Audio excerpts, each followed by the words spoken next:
No cože jsi to říkal? Říkal jsem, že magnolie jsou jeden z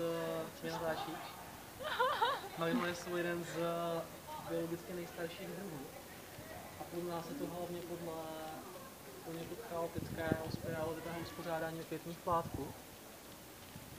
Což je typické pro evolučně staré druhy, protože mladší druhy Magnoliopsy, Magnoliopsy si to dojde k uspořádání větším. Už nějak geneticky kvůli opilovačům. Ale magnolie to ještě mají tak jako prostě náhodně takový protokvět. Gotta write something down.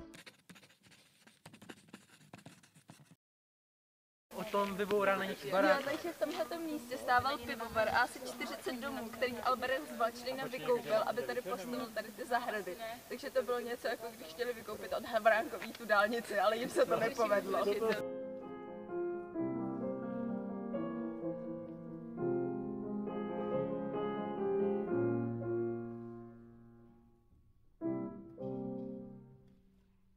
Tak mě to nasralo, prostě jsem na něco nehrál, tam prostě ta ženská neměla noty, tak jsem to nehrál, že jo.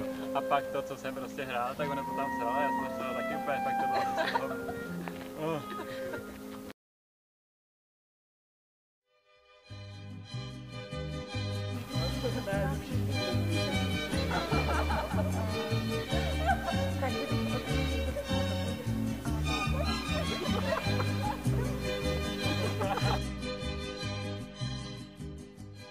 Jestli to vidíte, tak tady je to obtáhání zlatou lihovku a pak mi to přestává bavit.